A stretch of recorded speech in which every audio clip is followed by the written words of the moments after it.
After the attack on Pearl Harbor, guess what we did? We went back and found out that, yes, the evidence was there. We should have known.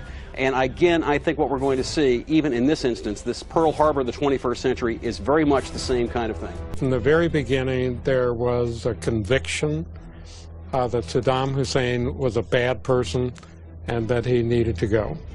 He says that going after Saddam Hussein was topic A 10 days after the inauguration, 8 months before September 11th. There was so much discussion about this attack. Everybody was talking about it. George Tenet had some meetings. Other analysts had meetings at the White House. You have to intentionally stop it. You have to intervene and say, no, I don't want that report to go. We therefore conclude that there was a high-level decision in the CIA ordering people not to share that information. This is an attempt to prevent the American people from knowing the facts about how we could have prevented 9/11, and people are covering it up today. Finally, it turns out they were not read by the lawyer in the FBI who had the duty to send those over to the Department of Justice. I've determined, of course, that with only 4 aircraft, we cannot defend the whole northeastern United States. The young man said, Vice President, the plane's 10 miles out. Do the orders still stand? And the Vice President sort of whipped his head around and said, of course they do. In July 2004, the Commission published its final report. 2.5 million pages of documents. We've interviewed over 1,200 individuals, including experts and officials past and present. However, the Commission report failed to meet many of the family's expectations and concluded that 9/11 was merely a failure of imagination.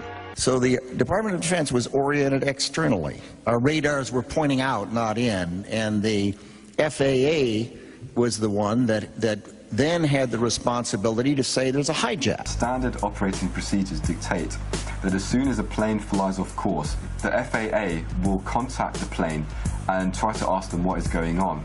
If there is a problem or if they cannot establish radio contact, then immediately the FAA will contact the Pentagon, who will, within a matter of minutes, a maximum of 10 minutes normally, will scramble fighter jets to intercept the civilian plane and to analyze the situation and see what is going on. If you can, hand the fighters over directly to FAA so that they're still under FAA control. We're never going to take them. Just work with them, coordinate with them as best that you can with that. Take them to the area and let them handle that airspace. Morning, Washington. I got a situation here with American 11. We believe it's a possible hijack. Okay, tell me more. We lost radio communications with him. Then we lost his transponder. And right now the aircraft is just west of Albany going southbound.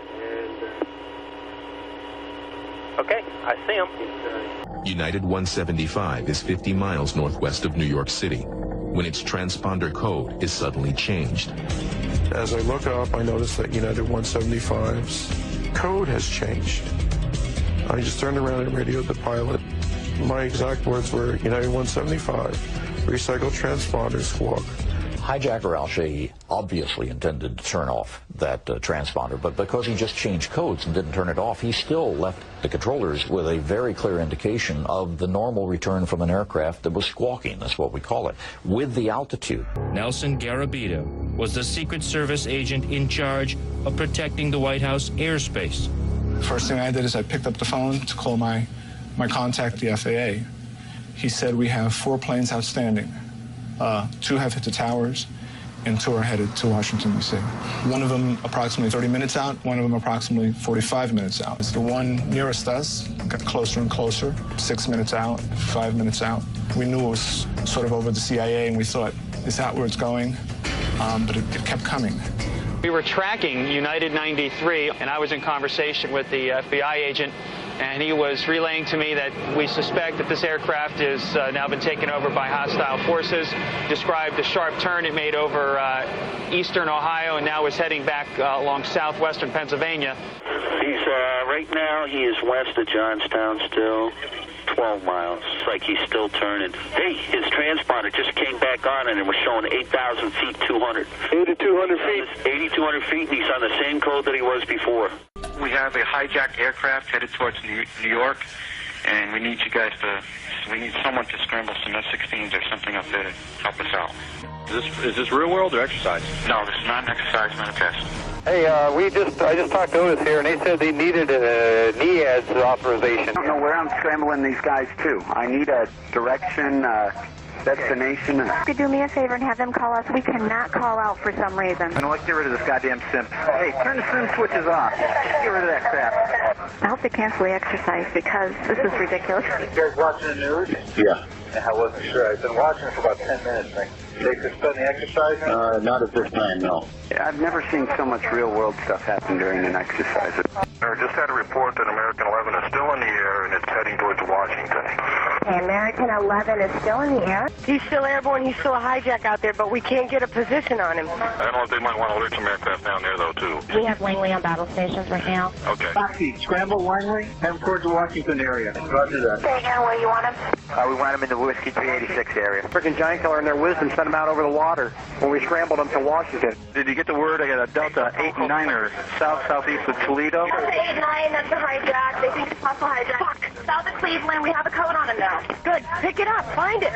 Fuck, another one. I'm sorry to be so brief and quick on this, but there's another possible hijack about 50 miles east of Toledo, and you guys are the closest, and we need somebody airborne. What authority is this coming from? What authority is this coming from? The DO is the best I can tell you. He's going to tell his commander.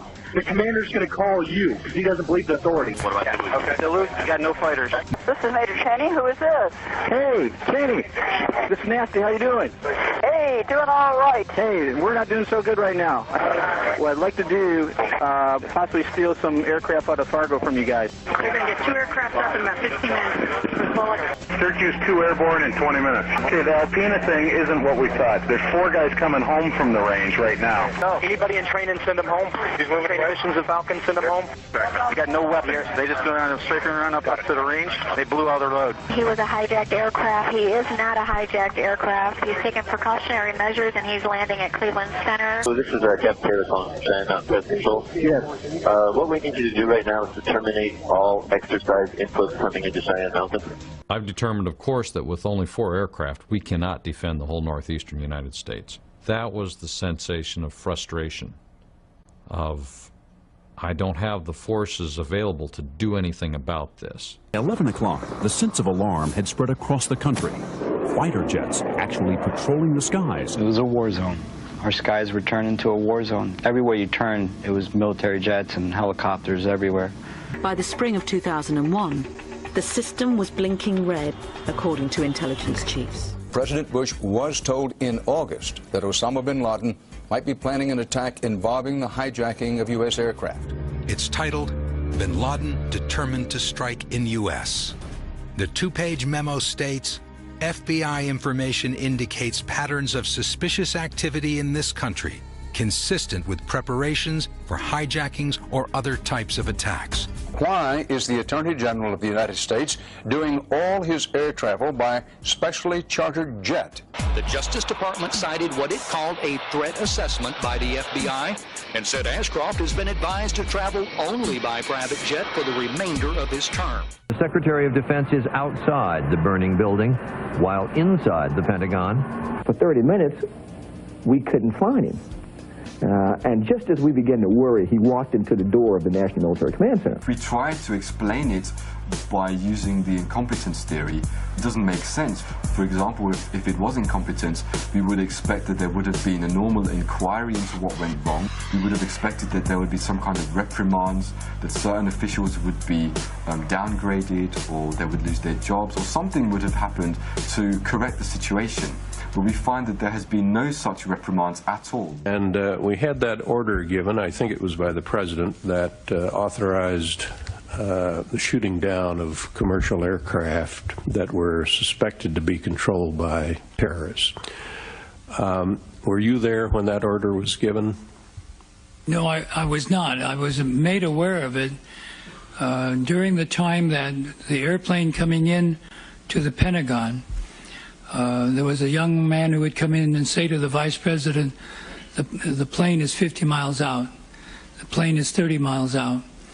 And when it got down to the plane is 10 miles out, the young man also said to the Vice President, do the orders still stand?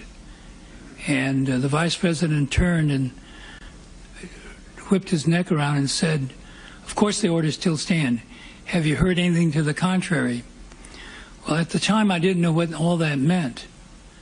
And the flight you're referring to is the flight that came into the Pentagon. Let me see if I understand. The plane that was headed toward the Pentagon and was some miles away, there was an order to shoot that plane down. Well, I don't know that specifically. You said, if I understood you correctly, that you were not in the room when the decision was made to what you inferred was a decision made to attempt to shoot down Flight 77 before it crashed into the Pentagon. Is that correct? I didn't know about the shooting, the order to shoot down. Was there another line of communication between the vice president and you said you saw Mr. Richard Clark on your way in? Was Clark running an operations center as well on that day? Dick was in the situation room. So there was a situation room making decisions about what was going to happen on shoot downs as well as the PIOC? I don't believe they were making any decisions. I think they were more information gathering from various agencies.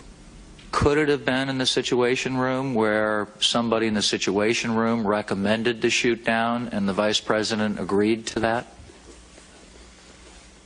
Commissioner Romer, I would assume that a decision of that nature would have had to be made at a much higher level than the people who were in the situation room.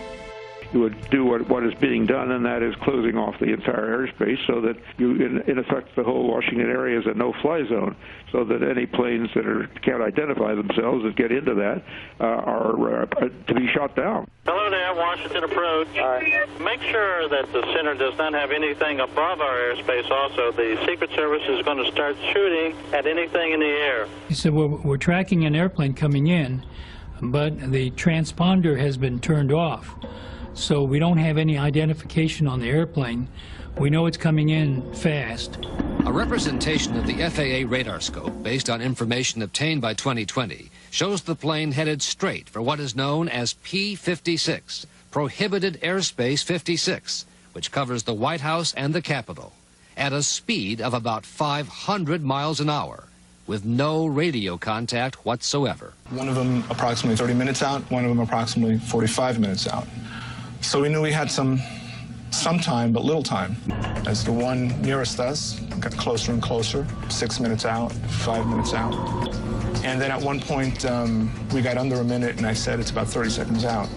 The Washington controllers came up on the speakerphone. They started counting down 10 miles from the White House, 9 miles from the White House, 8 miles from the White House, all the way down to 1 mile from the White House. For people who are really piss-poor student pilots, to be able to get in the cockpit of big jets and fly them as accurately as they were flown, at close to max speed, and be able to hit the trade towers. People don't realize that to hand fly an airliner at those speeds is extremely difficult, and particularly if you're a novice, because a novice that's learned in little airplanes, they over-control everything. Now as I'm watching, United 175 makes a hard left-hand turn and starts climbing. Not only did he make a sharp turn, but he also climbed 3,000 feet in a matter of approximately 1 minute, which is a very fast rate of climb. This is something that we have never seen before. We were counting down the altitudes, and they were descending right at the end at 10,000 feet per minute. That is absolutely unheard of for commercial jets. Unbelievable for the passengers in the back to withstand that type of force as they're descending. They're actually nosing the airplane down and doing it what I would call a power dive. At 9:01 a.m., United 175 is hurtling at more than 400 miles per hour toward the Statue of Liberty and New York Harbor. One of the controllers started counting out the altitudes, and he says, my God, he's going down at 8,000 feet a minute. Now it's 10,000 feet a minute. And he counted off 8, 6, 4, and he says, my God, he's in the ground on the next hit. I see this plane climbed up from his assigned altitude to 35,000 feet to 41,000 feet, turned around and aimed right back at where we were, and descended rapidly. And when a plane descends too fast, the computer can't keep up with it. Se lei dovesse simulare il volo di uno che vuole colpire il Pentagono, esatto, se la volessi rotta quale essere sarebbe? sicuro lo colpirei sicuramente da questa parte qui. Cioè, per essere sicuro arriverebbe dall'alto così? Arrivando qui perché o si colpiscono questi edifici, diciamo i primi che vengono, oppure si colpiscono gli edifici che sono subito dopo e quindi si crea comunque un elevato danno. Lei, che ha tante ore di esperienza di volo, riuscirebbe a portare questo aereo negli ultimi 500 metri, da qui a 850 km all'ora? E dovrei metterci veramente tanto impegno. La prima difficoltà sarebbe quella di volare attaccato a terra. Lo so per esperienza diretta, avendo fatto volo militare a bassa quota. Perché il terreno corre via. Certo, corre a una velocità incredibile. Quindi credo che chi ha fatto questa attività possa capire cosa vuol dire stare a 10 metri da terra, 5 metri da terra con un aeroplano che pesa 110-120 tonnellate lanciato a 900 km all'ora. Basta toccare la close e schizza via. Come si fa a pilotare un aereo a 530 miglia all'ora a rasoterra? È possibile? Come diceva il collega, è estremamente difficile, è complesso anche perché un piccolissimo intervento sul piano verticale fa salire o scendere l'aeroplano, per cui anche un pilota abbastanza allenato avrebbe delle grosse difficoltà.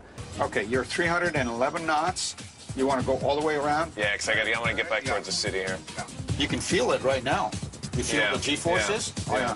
All right, go for it. Go towards it. You're 360 knots. There we go. You're 424 knots. And again, your radius of turn is becoming so great. Yeah, you can't it's do hard. anything. Keep it turning, keep it turning, keep it turning. Keep it turning. Now go down. Dive for it. Yeah. There's 500 knots. Keep it going. It's very touchy. I can understand. Now you're going on your back. You're going on your back. Keep it rolling. Keep it rolling. You hit something, but obviously it was not that building. 370 knots. Oh, come on. Hang on. I'm going to get him. 440 knots. You're going on your back. I missed again.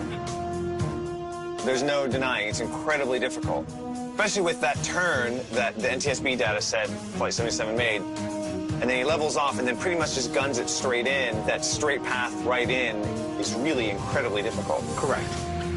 I couldn't do it. You couldn't do it. Not at that speed. Not at 500 knots. But nobody knew that was a commercial flight at the time. Nobody knew that was American 77. What did you think? It was a military flight of some kind? I thought it was a military flight. It was really moving fast. It was moving very fast, like a military aircraft might move at a low altitude. To be able to fly that curving, descending, high airspeed trajectory into a very low building, you have to be Chuck Yeager to fly that trajectory. I got to say something about Hani Hanjour. I've spoken with two of his flight instructors. This guy could not solo a Cessna 150. It's a little single-engine, two-seat trainer. And what I mean by solo, it's a pilot's first time out without anyone else in the cockpit with him. It's the most simple, most fundamental flying exercise one can engage in. You're seated inside the aircraft, you hit the power, you take off, make a couple of 90-degree turns, maximum altitude of around 900 to 1,000 feet, come back and land.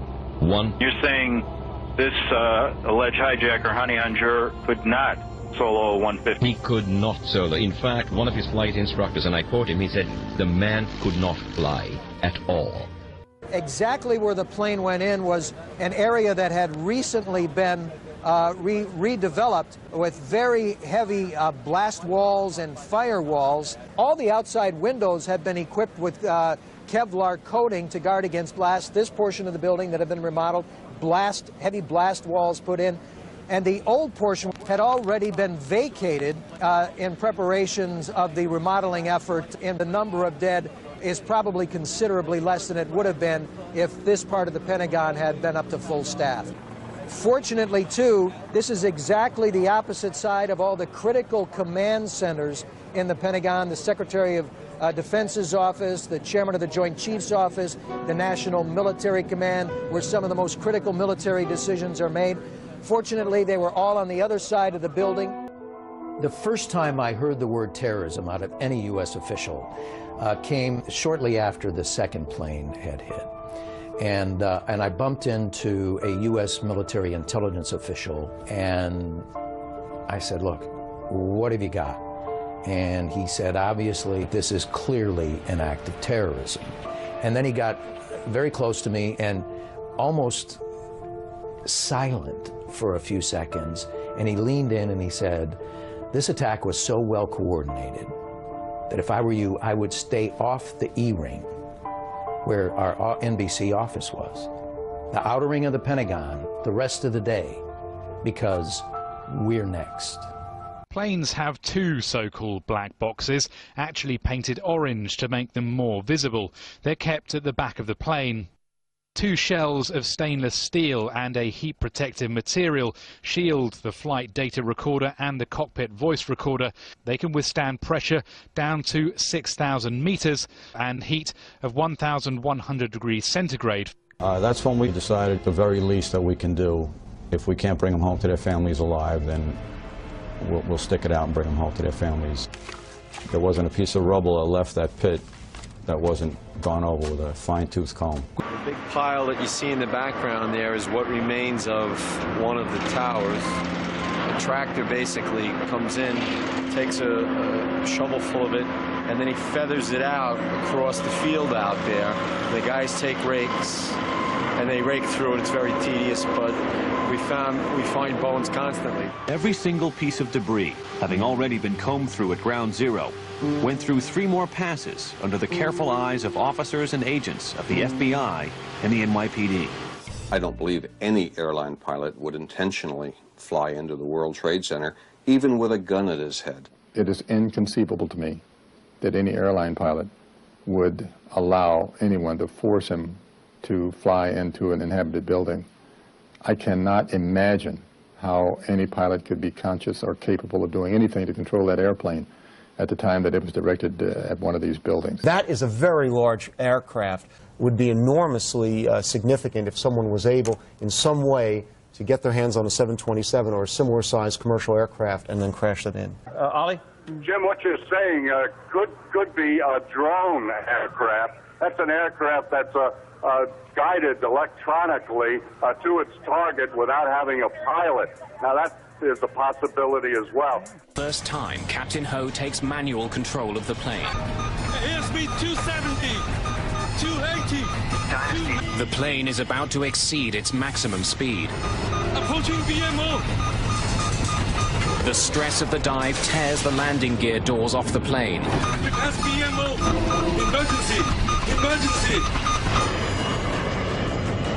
American 11 hit high up in the North Tower, around the 93rd floor, going a pretty astonishing rate of speed, almost 500 miles an hour. Here comes a very large target, descending rapidly, very fast. Diving very steeply and very fast. It was fast, very fast. United Flight 175, streaking through the skies over New York at more than 600 miles an hour, barely missed colliding with another commercial flight. The back of my neck stands up when we talk about the hijacking. We watched the speed. Very high rate of speed. I believe it was about 600 knots southbound, which was extremely unusual for an air carrier. It's an unidentified plane to the southwest of Dulles, moving at a very high rate of speed. I slid over to the controller on my left, and I asked him, do you see an unidentified plane there southwest of Dulles? And his response was, yes. Oh my gosh, yes. Look how fast he is. Full throttle. Full out. I flew the 2 actual aircraft which were involved in 9/11, the flight number 175 and flight 93, the 757 that allegedly went down at Shanksville, and flight 175 is the aircraft that's alleged to have hit the South Tower. I don't believe it's possible for a terrorist, a so-called terrorist, to train on a 172, then jump in the cockpit of a 757, 767 glass cockpit, and vertical navigate the aircraft, lateral navigate the aircraft, and fly the airplane at speeds exceeding its design limit speed by well over 100 knots, make high-speed, high-bank turns, pulling probably 5, 6, 7 Gs, and the aircraft would literally fall out of the sky. I couldn't do it, and I'm absolutely positive they couldn't do it. How do you feel about United 175 reaching 510 knots? Physically impossible. To have a clocked airspeed of 510 knots with a commercial airliner at sea level is physically impossible. Flight 175 that hit the second tower, they said it was going at roughly 560 miles an hour at sea level.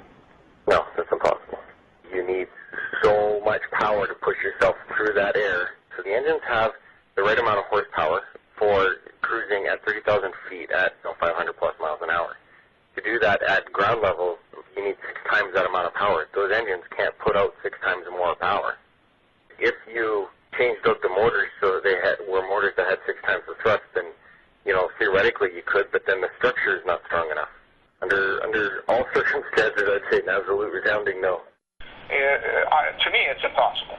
Any pilot that has been in a commercial jet would probably laugh at if you said 510 knots. Is it possible to fly over 500 miles an hour at sea level? No. It would be above the indicated airspeed would be greater than its maximum speed at sea level. Even, like, say if it was even in a shallow type of dive, would it be able to? Any airplane can be dive, of course, then you've got the assistance of gravity, right? But there comes a point where the drag of the air overcomes the aerodynamics of the airplane. It has to do with the maximum speed of a 767-200 at 700 feet altitude. For 200? Yeah, 767-200, yeah. Like I had asked some people, and they assumed it would be about 250 miles an hour or something. That sounds pretty likely because at 35,000 feet it's 530 miles. So there's no way that it could be going 500 miles an hour at 700 feet altitude then? Not a chance. Not that fast. The cellular phone system used in the experiment in Canada is the one used in the United States. 3 cell phones, each from different telephone companies, were used. The experiment begins at 1,000 feet. Hello? Hello, I'm calling from cell phone A. 1,000 feet, flight happy trading sounds okay? The results were the same with the other 2. Next we went up to 4,000 feet. Then... No, not on me. Company B's phone stopped working at 4,000 feet. And when the aircraft rose to 6,000 feet, Company A's phone also became useless. At 8,000 feet, none of the 3 cell phones worked anymore. No service on A, no service on B, no service on C. In other words, at an altitude of 35,000 feet, cell phones would have been totally useless. Once the phone got disconnected, then I sat up in the bed it was like I just woke up. I'm like, was that a real call? So I looked at the caller ID and noticed that it was a call, and it was from her cell phone. And I'm like, okay, wait a minute. How can she call me from on the plane from a cell phone? Because cell phones don't work on the plane. That's what I'm thinking. He told the guys, "Are you ready?" I assumed that they were waiting on his cue. Then they responded to him, and he said, "Okay, let's roll." Tuesday, 9:47 a.m. Hi, baby. Baby, you have to listen to me carefully. I'm on a plane that's been hijacked. I'm on the plane. I'm calling from the plane. Want to tell you I love you. I don't know what to say.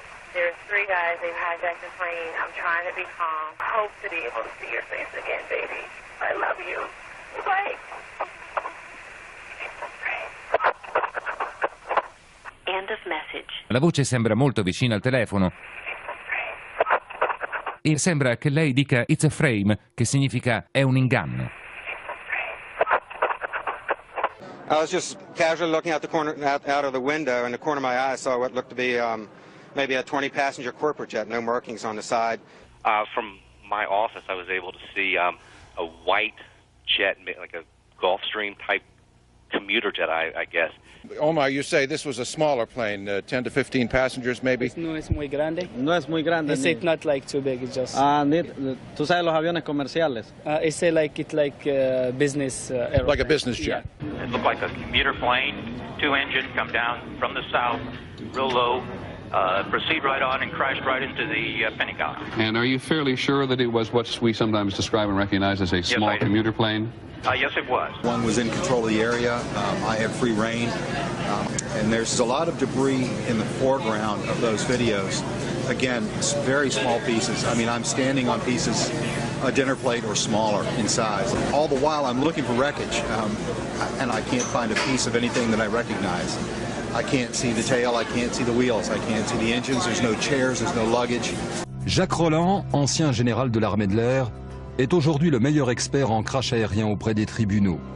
Il n'est pas du tout évident de comprendre qu'effectivement, dès que vous avez un choc à l'avant, l'ensemble s'enfonce à la vitesse de pénétration, en fait. Et le premier point dur se trouve ici.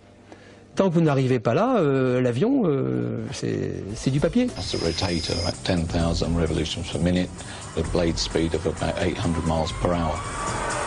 To operate at around 1700 degrees, they're designed not to melt.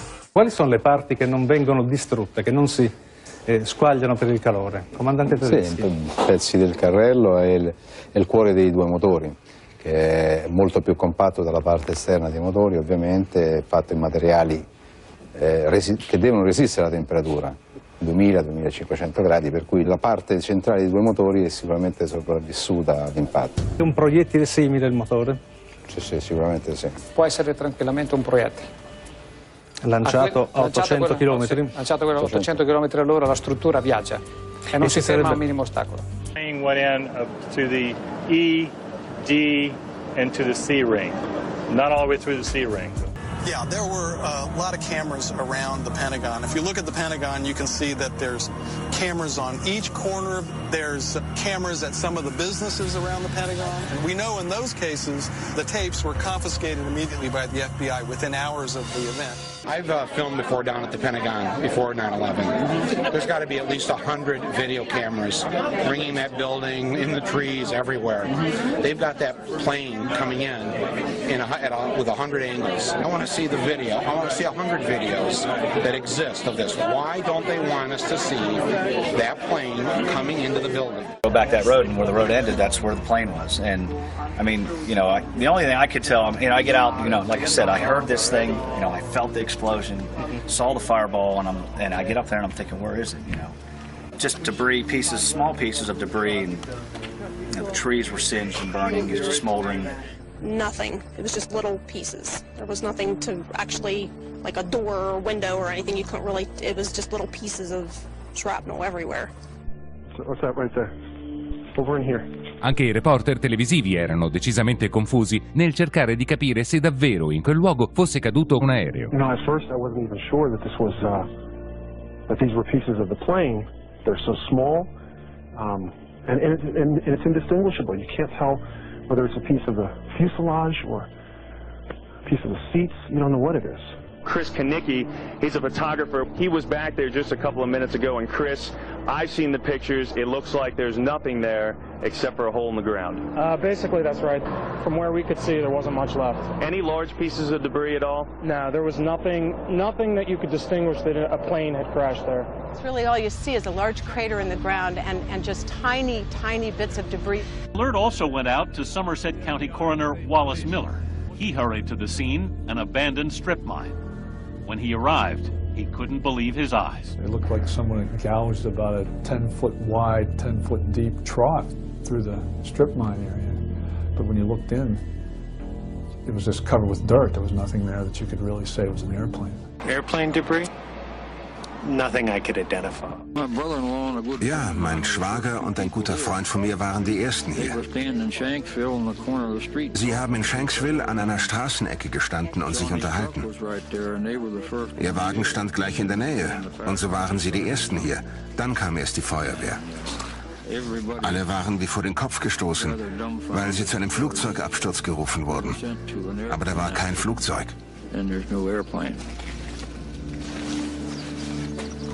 Lived here where you live? Kein Flugzeug.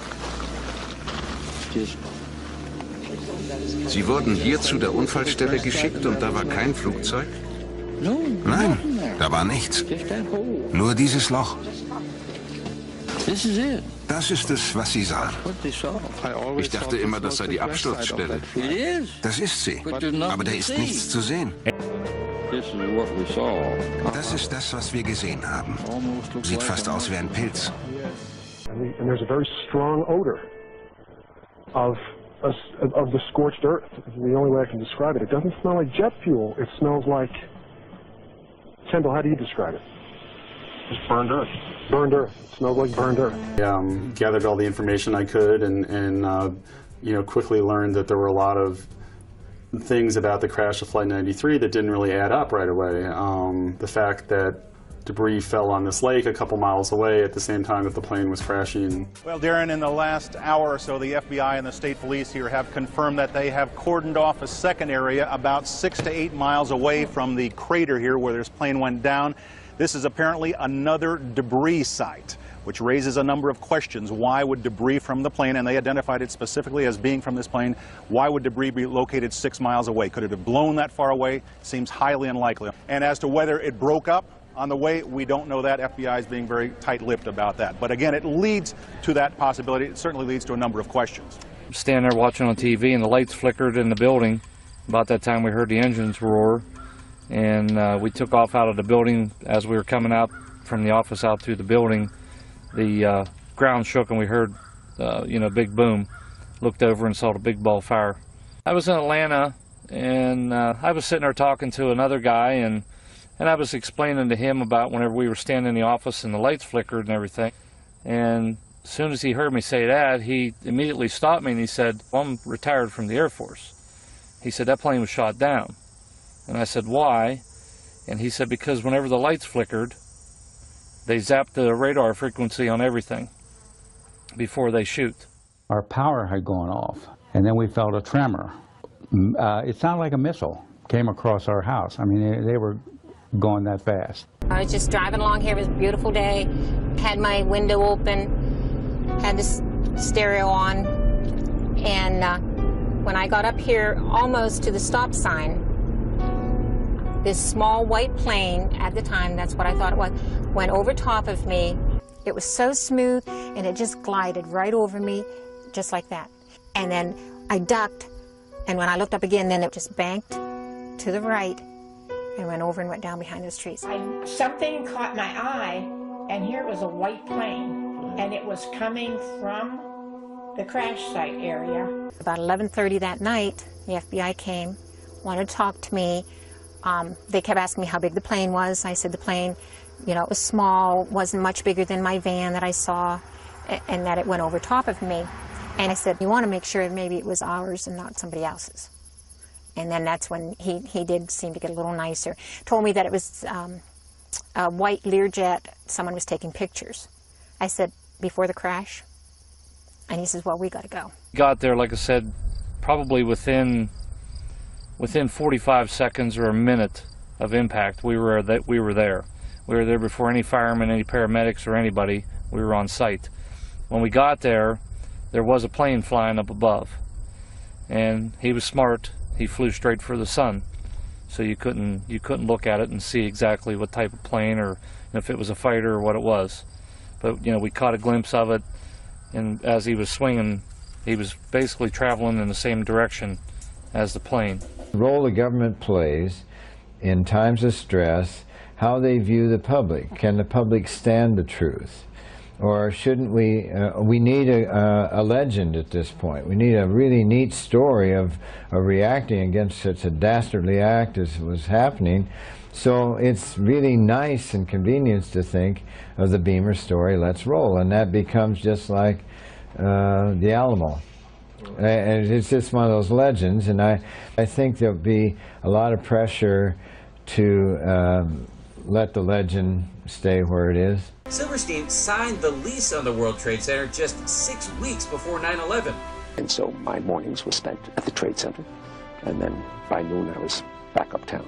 The morning of September 11th, Silverstein was scheduled to have breakfast at the restaurant at the top of the North Tower. he canceled at the last minute at the insistence of his wife, Clara, who wanted him to go see his dermatologist. That particular morning, my wife, God bless her, had made an appointment for me at the doctor. And I said, okay, yes, dear, I'll go. Everyone who was in that restaurant that morning perished. And then, just minutes later, received a telephone call to turn on a television set and witnessed this horrendous circumstance. This structure was capable of holding 3 to 5 times the weight. These buildings are built to handle several times the load above them. So those perimeter columns could handle 5 times the load above them, and the core columns could handle 3 times the load above them. No steel frame high-rise building has ever collapsed due to fire. In over 20 years, I have not seen, until recently, a protected steel structure that has collapsed in a fire. These kinds of designs have performed extraordinarily well over history. In fact, until this occurrence, no building had fallen down because of fire. It's not that it melts in a fire. In fact, the fires, normal fires, are not hot enough to melt steel. Even if you were, for example, to use an unusual fuel like kerosene, you cannot achieve temperatures hot enough to melt steel. The building swayed slowly one way toward the Hudson River to the west. And by the time it came back, I just jumped up and just had to get out of the elevator. This is James Glanz for the New York Times. When the plane hit the North Tower between the 94th and the 98th floors, Steve McIntyre, an engineer for the American Bureau of Shipping, was reading his email on the 91st floor. The plane hit, and I think he described it as the biggest wham he'd ever heard, but there wasn't much shaking. His email was still there after the impact. He was still staring at a glowing screen. He had a little knick-knack, a piece of slate in the shape of a sailboat, hadn't fallen off his desk. Pictures of his wife and kids just propped up on a bookcase were still upright. Nothing had fallen over. The majority of the jet fuel was burnt up instantly in the big fireball, and it was gone. The fires that were left were office furnishings and carpet and things like that. A lot of things in these kind of buildings have to be fire resistant by nature. It's required by code. And when we came to the 78th floor, the last layer was standing, but it was cracked. And there were flames licking up the other side of the wall like this. It wasn't a roaring inferno. I sensed that the flames were maybe starved for oxygen right there, you know, in the interior.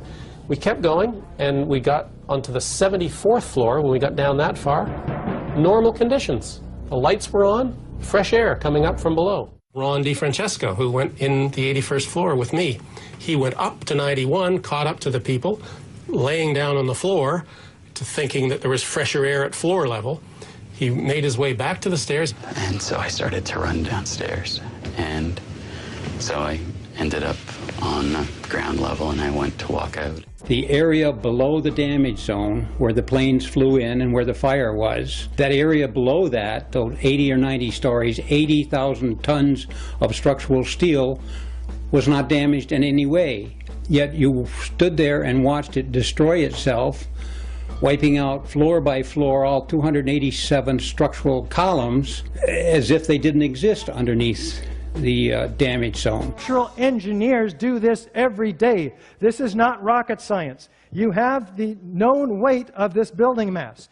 You have what are known columns below it in order to resist it. You let it go in your models and you calculate what the resistance is. Why didn't they do it? Could it be because they knew darn well that it would not have collapsed at all? The top section pushing on the bottom section, it's going to meet equal forces as it goes. Both sections are going to be demolished at the same rate. So by the time you've crushed up 15 stories below it, the top 15 stories are also going to be crushed. And so there's nothing left now to crush the rest of the building. A little tiny chunk of the building can't possibly fall and crush the entire structure below it. This is high school physics, and our whole society is being led to believe that these fundamental laws of physics, hard science, don't apply anymore. A building cannot do free fall with a huge steel structural system in place to support it. The Twin Towers could not have come straight down through the resistance of 80,000 tons of structural steel at the speed of practically free fall. That just would not happen. If in fact it actually hit and made an impact, it was effectively crushing anything, pushing hard on this core structure below it, the core structure is going to push back equally hard. And that's what's going to cause the top section of the building to slow down. As energy is drained away from the system to deform those members, it would slow down the descending mass and cause a descent at less than free fall speed. The buildings fall at a speed which can only occur if the structure has been removed, the vertical structure. Free fall time would be an object that has no structural components below it. The fact that it's coming down at free fall says all of the energy is being used to just make it go straight down, which means it's coming down through itself and not breaking up the building as it goes. Something else has to be clearing the way. Esiste un solo modo conosciuto per permettere quel tipo di accelerazione rimuovendo la struttura di supporto. A building cannot do free fall without it being blown up. That's the only way it could come down at free fall. The only way that a building can accelerate as it collapses is by having pre-engineered, precisely timed, and precisely placed explosives. In other words, controlled demolition. So a floor impacting on a floor below would transfer momentum, and those floors would transfer momentum such that in the Twin Towers, if you didn't have any columns whatsoever, it would still take a minimum of 30 seconds for these towers to collapse just by transferring the momentum of the floors. Measurements have indicated that Tower 1 collapsed in about 11 seconds and Tower 2 collapsed in about 9 seconds. As a result, the entire top of the building came down pretty much in free fall. And what caught my eye is their claim that more than 1,300 architects and engineers examined the evidence about Building 7's collapse and disagree with the official report issued by the National Institute of Standards and Technology. I certainly am much more open-minded about it than I was, and it is because of the involvement of the 9/11 families and all these engineers and architects. Clearly, they know more than I do. I'm very familiar with the interior structure that surrounded the elevator shafts, and of course their access to the elevator shafts gave them total access to the surrounding core columns, the interior of the core columns. It must have been at least 4 to 6 weeks before 9/11. It was like rebuilding work going on upstairs. The tenants, the people from Aon who had been there were moved somewhere else. The offices were just vacant. And there was a lot of heavy machinery building work going on. It was almost like pneumatic drills and lots of hammering, so much so that the floors were shaking. That's how noticeable it was. It was almost as if something heavy was being moved and then it was being taken off wheels, and it was like boom. Our floor underneath literally shook.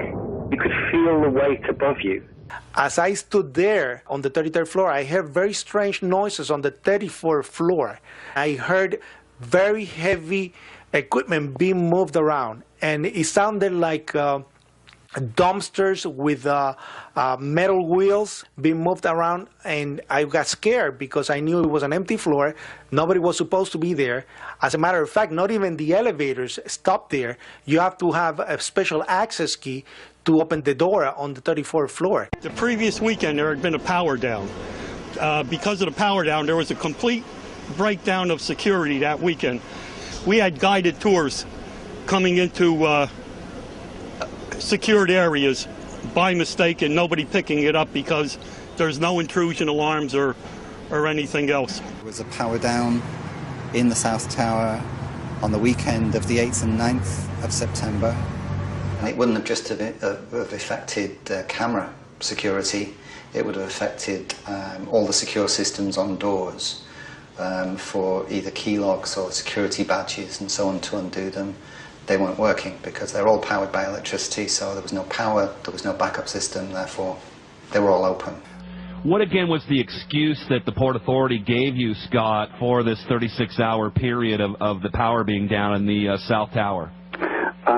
The explanation was that there was a recabling exercise to increase the bandwidth of networks that were available in the towers.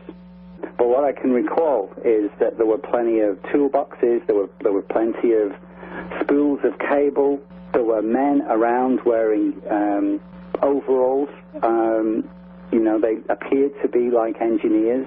At the time, it seemed perfectly legitimate what they were doing, because this was the story we were given, that there was a recabling exercise. As we were getting our gear on and making our way to the stairway, there was a heavy-duty explosion. Everybody just started running for the door. Everybody was trapped. New York's bravest never had a chance. We really never even got to that close to the building. An explosion blew and it knocked everybody over. The whole time you're hearing boom, boom, boom, boom, boom. So I think I know an explosion when I hear it.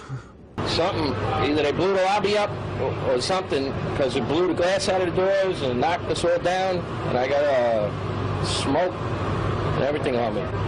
I just feel a little shook up because I got blasted, you know. So. We got that first secondary explosion really got us spooked because we were in the building.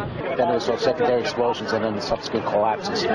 We've heard reports of secondary explosions after the aircraft impacted. At 8:30, he says he was headed to level B4 in Tower 1, 4 stories below ground. I go downstairs, the foreman tells me to go to remove the containers. As I'm walking by the main freight car of the building, in the corridor, that's when I got blown. I mean, the impact of the explosion, of whatever happened, it threw me to the floor. I was racing, I was going towards the bathroom. All of a sudden, I opened the door, I didn't know it was a bathroom, and all of a sudden a big impact happened again, and all the ceiling tile was falling down, the light fixtures were falling. Very strong. Boom!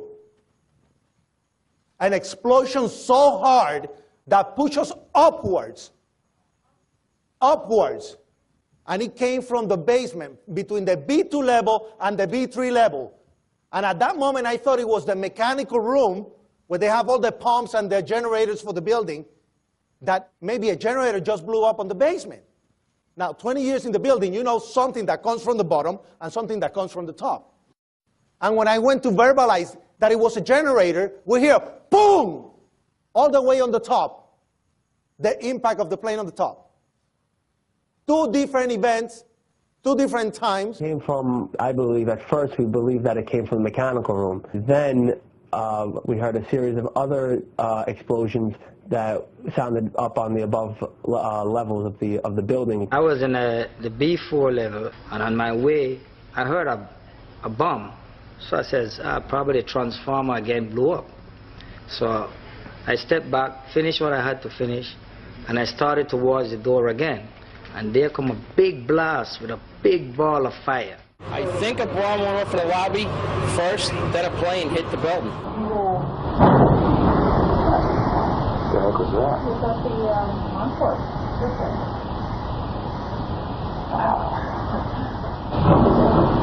It sounded like something crashed. Ask what your guys' explanation is for Willie Rodriguez's testimony that he heard, experienced, and his coworkers were actually burned by an explosion in the basement of the North Tower prior to the plane hitting, and this has been verified by at least 20 different eyewitnesses. Jim Meggs of Papa Mechanics. When the planes struck the buildings, they penetrated the internal core. Jet fuel poured down stairwells and elevator shafts, setting off secondary explosions. Not to mention the horrific impact of these fully loaded planes hitting the structure and causing an enormous swaying. It's interesting to know too that you still didn't address the fact that it was before. Well, I was on my way from B2 to 49th floor, and there was a loud explosion and the elevator dropped. When the elevator finally stopped, they had an explosion that bring the doors inside the elevator. And then they had another explosion on the panel that threw me, against the wall. There was a secondary explosion, probably a device either planted before or on the aircraft that did not explode until an hour later. Then somebody said that they saw an airliner go into one of those towers. Then, I don't know, an hour later than that, we had that big explosion from much, much lower. I don't know what on earth caused that. What happened? There was an explosion. We was in the lobby and the third explosion, the whole lobby collapsed on us. What you told me is that there was a plane or whatever hit the building, then a secondary explosion. It was like 3 explosions after that. We came in after the fire. We came when the fire was going on already. We was in the staging area inside the building, waiting to go upstairs. Then they exploded. The whole lobby collapsed on the lobby inside.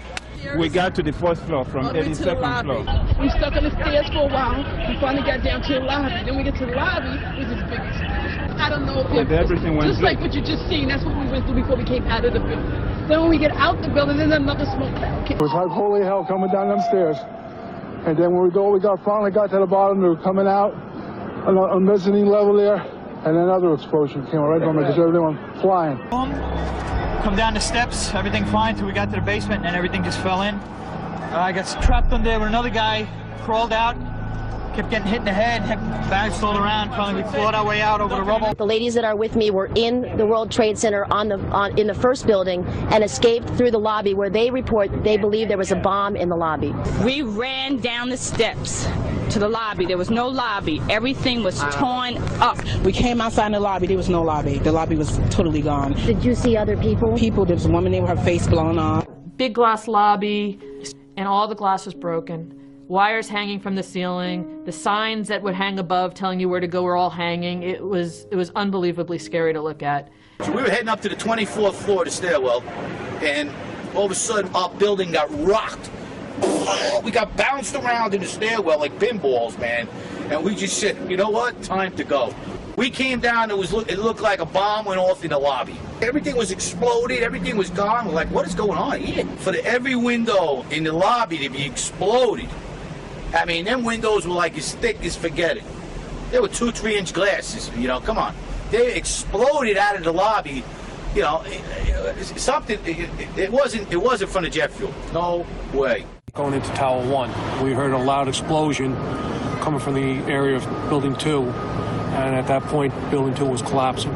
We saw the top begin to blow out in a plume of smoke, and we heard the noise associated with an implosion. I was about 5 blocks away when I heard explosions, 3 thuds, and turned around to see the building we just got out of. Antenna tip over and fall in on itself. And then all of a sudden 3 tremendous explosions, and everything started coming down. You heard a big explosion before the building fell? I saw it as it was happening, and it sounded as if you had 100 of those little black cat firecrackers and you lit them all off at once. That's what it sounded like. It sounded like the finale of the 4th of July. As the first tower came down, there were a series of explosions. It was like boom, boom. You could hear the echoes of the explosions echoing off the different buildings. The detonation started, and they went boom, boom, boom. They were a little less than a second apart. Below the fire, I saw from the corner, boom, boom, boom, boom, boom, boom, boom, boom, boom. Just like 20 straight hits. Just detonated. They were planned to take down a building. Boom, boom, boom, boom, boom, boom, boom, boom. All the way down. So it was like boom, boom, boom, boom, boom, boom, boom, boom. From far away, boom, boom. And you heard the boom, boom, boom, boom, boom, boom. Tower number 1, the second tower collapsed. It was the exact same series of detonations. And then it started to sound like firecrackers. Crack, crack, crack, crack, crack. And we looked up, and the second tower was coming down. This one was recorded after both of the twin towers had collapsed and before Tower 7's collapse. It's now 11 o'clock. Still hear continuing explosions, but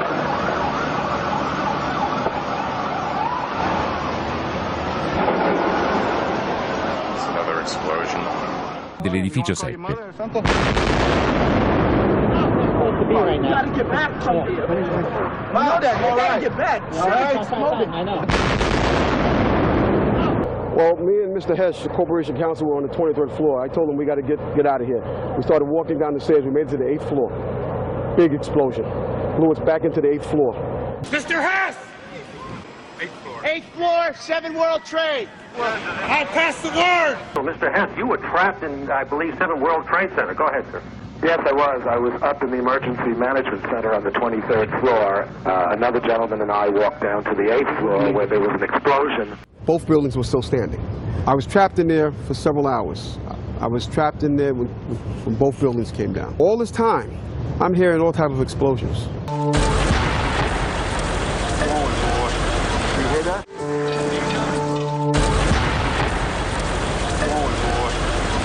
He was exiting the building. He heard an explosion. He spun around, and a fireball was coming down the hallway at him. He put his arms up, blew him across Church Street. He woke up in the hospital 2 days later. Yeah, I had burns, they say, on 80% of my body, and I had a broken bone in my back, and I guess my ears were turned inside out just with the burns. My head was very swollen. You know, I had my contacts in, so they were melted to my eyes, and the individual explosions that I noticed 20 and 30 and 40 stories below the collapsing structure, those are what we demolitions guys call squibs.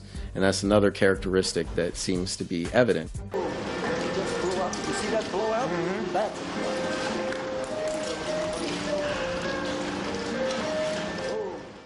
The spread of debris in a large radius around each tower.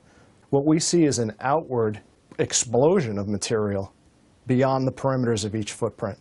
Large multi-ton beams were hurled hundreds of yards laterally. Gravity works vertically, not laterally. Using special software, we can analyze motion on video clips frame by frame. I have placed markers on each frame so we can track a particular projectile. From the markers, we can get a data table and plot various graphs. The data here shows that the object we were tracking was shot horizontally at over 70 miles per hour. The energy needed to hurl a 4-ton girder at this speed is comparable to the energy needed to hurl a 200-pound cannonball 3 miles.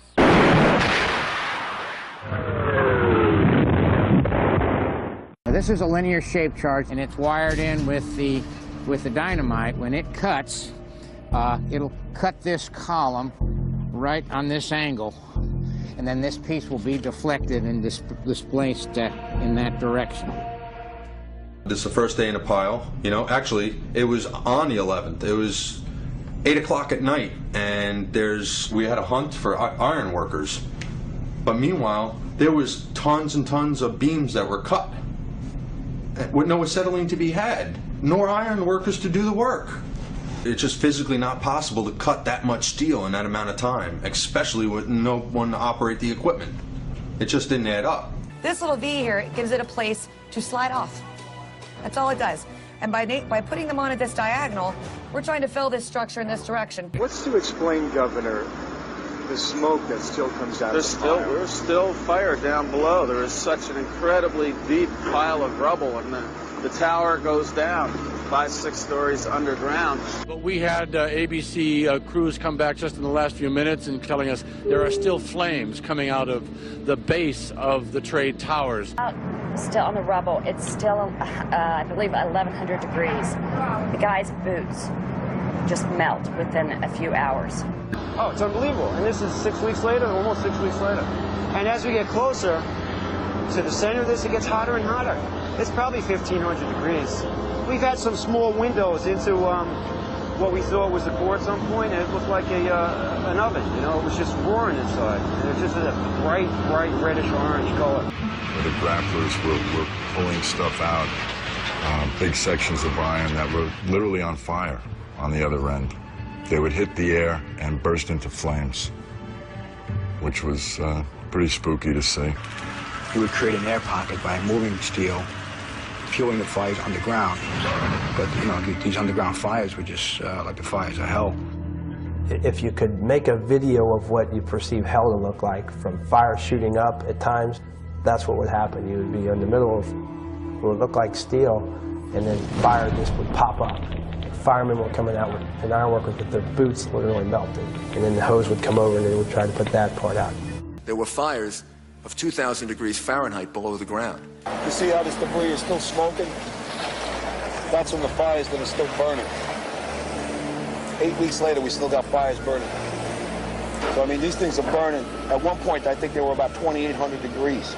As recently as the end of November, it was still 1,100 degrees down underneath the rubble. The weird thing was it was very cold when we were up there. I believe it was in the middle of the winter. but the ground wasn't frozen. The ground kind of like bubbled underneath your feet, which was kind of strange to me. Architects, engineers, people who work with steel, welders have just never seen the level of destruction and the level of deformation of this material in our lives. You saw steel, some of the thickest steel I've ever seen, bent like a pretzel. This 8-ton steel I-beam is 6 inches thick. It was selected to be preserved for future generations for the near-perfect horseshoe-like bend formed during the collapse. I found it hard to believe that it actually bent because of the size of it and how there's no cracks in the iron. It bent without almost a single crack in it. It takes thousands of degrees to bend steel like this. Get down below and you'd see molten steel running down the channel rails. Like you're in a foundry. Yeah, like lava. Like it was lava from a volcano. The fires got very intense down there and it actually melted beams where it was molten steel that was being dug out. We were down at the B1 level, and one of the firefighters said, I think you'd be interested in this, and they pulled off a big block of concrete, and there was like a little river of steel flowing. This formation is really 4 separate stories of the World Trade Center, compressed, compacted, incinerated, exposed to temperatures as hot as the inner Earth. I never knew this existed. One of the more unusual artifacts to emerge from the rubble is this rock-like object that has come to be known as the meteorite. It's this fused element of steel, molten steel and concrete and all of these things all fused by the heat into one single element. And almost like a chunk of lava from Kilauea or Iceland, where they're very sharp but breakable shards on the end here. What happened to the concrete? The concrete was pulverized, and I was down here Tuesday, and it was like you were on a foreign planet. All of lower Manhattan, not just this site, from river to river, there was dust, powder, 2-3 inches thick. The concrete was just pulverized. What do you think this is? I have no idea. What your guess is? Pulverized cement. Pulverized cement? Concrete, yeah. The concrete. We're talking here about 43,600 windows, 600,000 square feet of glass, 200,000 tons of structural steel, 5 million square feet of gypsum, 6 acres of marble, and 425,000 cubic yards of concrete, turned in good part into a cloud. There wasn't much that you could say, you could describe. Everything was dust and metal. There was no typewriters, there was no chairs, there was no nothing. Everything had been crushed. Everything was pulverized. There was, there were no desks, there were no phones, there were, maybe now and then you find a fragment of something, but basically everything was just pulverized. There wasn't a computer screen, a laptop, there was no office. I mean, it was, 210-story buildings of office equipment. You don't find a chair. You don't find a telephone, a computer. The biggest piece of a telephone I found was half of the keypad, and it was about this big. It was devastation. There wasn't one thing that resembled an office building, and this was the biggest office building in the world. I haven't seen a door, I haven't seen a phone, I haven't seen a computer, I haven't seen a doorknob. I think that stands out. Perhaps the most astonishing object Shate found is something there should have been thousands of. This one probably only survived because it was in the basement. I'd pretty much given up trying to find some sort of intact file cabinet.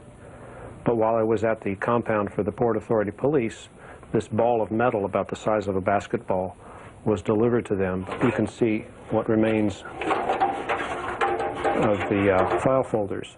For Joyce and Russell Mercer, there's no trace of the son they lost on 9/11, firefighter Scott Kopitko. You can't go to a cemetery, can't put flowers down. Personally, I lost a cousin in the building and never found his remains. He was on the 100th floor of Tower 1, and they never found his anything or any remnants. Tricia Riley recovered her sister Lorraine's handbag, but nothing of her body. Lorraine has a tombstone at the cemetery, but she isn't there. 1,100 victims completely unaccounted for. In other words, no pieces large enough to gain any DNA from, vaporized. Can fire and a gravitational collapse account for this massive pulverization of people? Human remains were found at the World Trade Center site on Wednesday. Crews made the discovery at 11 Water Street. Another 4 possible remains were found at the Whole Road excavation site. The ME is also investigating other remains that were found about 2 weeks ago on the roof of 90 West Street. Construction workers found 9 pieces of bone and tissue on a 20th floor scaffolding on this building on West Street. Workers have found 65 potential human remains at the World Trade Center site over the last couple of days. The medical examiner's office says they were recovered from the Liberty Street section of the site. Demolition workers found 74 new bone fragments on the roof of the Deutsche Bank building over the weekend. That's the most found since the end of major recovery operations at the site. Crews continue to find human bone fragments on the roof of the Deutsche Bank building next to the Trade Center site. The medical examiner's office says 142 fragments were found, bringing to 598 the total number of fragments found in the building. Dit is controlled demolition. Zeker weten. Zeker weten. Er is nagesprongen. Dit is in opdracht gebeurd. Dit heeft een team gedaan van experts. We weten heel goed wat ze doen, die jongens. Zie je vanaf boven gaan? Nee, je gaat vanaf onder. Die gaat vanaf onder, ja. Toch? Ja. Ze hebben gewoon kolommen weggeblazen. Er is nagesprongen. It's reminiscent of those pictures we've all seen too much on television before when a building was deliberately destroyed by well-placed dynamite to knock it down. What they're telling us is that our existing building codes, to which thousands of skyscrapers are currently designed, there's a serious problem. It's based on sound science, and it is consistent with all the observations we have. But it has never happened before, right? But the physics is consistent, it's sound, it's been analyzed, and we have the results, and we are very comfortable with our findings. Science is never secret when it's done right. Science isn't science unless it's published, unless it's openly published and made available for criticism. Structural engineers rail against NIST because they refuse to show the visualization. It's a black box. You cannot download any of this data. You observe the footage of how the building failed, and when you look at the animation of the failure, and compare that to what you actually observe in reality. I think they disproved their own theories. It is impossible for it to fail the way they said. Steel structural frame buildings, high-rise buildings, simply do not collapse due to fire. We've never had a steel-framed skyscraper collapse in the United States or internationally. No high-rise steel structure has ever been destroyed by a fire in the history of construction. All I can attest to is that by noon or 1 o'clock, they told us we had to move from that triage site up to Pace University, a little further away, because Building 7 was going to come down or being brought down. Did they actually use the word brought down, and who was it that was telling you this? The fire department, and they did use the word, we're going to have to bring it down. We are getting information now that one of the other buildings, Building 7, in the World Trade Center complex is on fire and has either collapsed or is collapsing. Jane Stanley. Jane, what more can you tell us about the Salomon Brothers building and its collapse? As you can see behind Alle 5 del pomeriggio l'edificio 7 era ancora perfettamente in piedi sullo sfondo dell'inquadratura. Ma la giornalista della BBC, che chiaramente non aveva familiarità con la vista di New York, non se n'è accorta. Keep your eye on that building, it'll be coming down. This building is about to blow up. Move it back. All right, guys. We are looking back. There's a building about to blow up. You know, we heard this sound that sounded like a clap of thunder. Turned around, we were shocked to see that the building was, well, it looked like there was a shock wave ripping through the building, and the windows all busted out, and, you know, it was horrifying. And then, you know, about a second later, the bottom floor caves out, and the building followed after that, and we saw the building crash down all the way to the ground. He kept asking the Red Cross rep, what's going on, what's going on? And all the time he had his hand over the radio while he was getting a countdown. And then he's just like, at the last 3 seconds, he takes his hand off and you hear 3, 2, 1. And he had this like heartbroken face. He's just like, just run for your life. It was about a second or two after the countdown ended that you started hearing the explosions. Explosions. Now, we're talking about bombs. Because, you know, you get that like, bam, you know, there's like a little explosion and then the force. And then boom, boom, boom, boom, boom, boom, boom. that was the building coming down. The symmetry is the smoking gun. It cannot happen that when you have asymmetric damage, you will get a perfectly symmetrical collapse. And all you need to do is look at the videos and see that. The exterior columns on the outside, as well as on the inside, at the bottom would have to be severed almost at the same time. In order for the perimeter to fall perfectly and symmetrically, which it pretty much does at Building 7, all of those columns have to be removed within a tenth of a second of each other. We can measure the acceleration of Building 7 by video analysis. The slope of the velocity graph gives the acceleration. Note that global collapse starts suddenly, and for the next 2.5 seconds the building accelerates at the rate of 9.88 meters per second squared. In other words, the rate of collapse of World Trade Center Building 7 over the first 2.5 seconds is literally indistinguishable from free fall in a vacuum. Building 7, NIST reports admits, fell at the rate of gravity for the first 100 feet. Well, that's impossible unless there's nothing resisting it. Free fall time would be an object that has no structural components below it. The building didn't disappear so the building can fall for 100 feet at free fall speed. That's impossible. That evidence alone would indicate that the official story doesn't hold water. Senator McCain, the National Institute of Standards and Technology asserts that the collapse of Building 7 was caused by fire, yet they acknowledge that the first 100 feet of that collapse took place at free fall acceleration. Now, engineers will tell you that fire cannot do this, and that the only method by which it can be accomplished is the use of pre-planted explosives. Your question is what? Well, how do you explain this discrepancy of 100 feet of free fall without the use of explosives? To tell you the truth, this is an area that I am not very familiar, and if you would drop me a note and mention that we talked on C-SPAN, I'd be glad to get you a more complete answer, but È un peccato che il senatore McCain non abbia saputo rispondere, perché era stato proprio lui a firmare la prefazione del libro di Popular Mechanics Smontare i miti dell'11 settembre. Nella prefazione McCain aveva scritto: qualunque spiegazione sull'11 settembre deve iniziare e finire con i fatti. Le prove vanno raccolte e analizzate e soltanto a quel punto si possono trarre delle conclusioni. Ma ora che le prove sono state presentate e le conclusioni si possono trarre, lui sostiene di non sapere nulla sull'argomento. I want to tell you tonight about the people we call heroes and are still in growing numbers living in terrible physical and economic circumstances as they struggle with the carcinogenic effects of the toxic chemical soup Ground Zero became. Can this side of the room, everybody stand up? Everybody on this side, if you're all rescue workers, will be dead in 4 years. Thank you. You'd all be dead in 4 years. That's our statistics. That's what's happening. In 7 years, it doubles.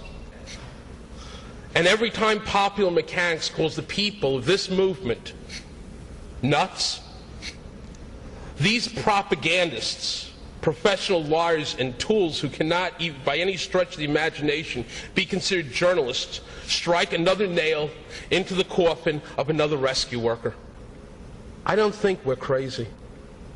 Conspiracies are only evidence the courts won't hear. We who are still dying from 9/11, who went into the towers and into that pile, now live with those buildings in our lungs and digestive systems and our blood. For myself and far too many of us, research and the effective treatment is going to arrive far too late. I have double metastasizations in both lungs. That's just a reality. We were also killed on 9/11. Avenge us.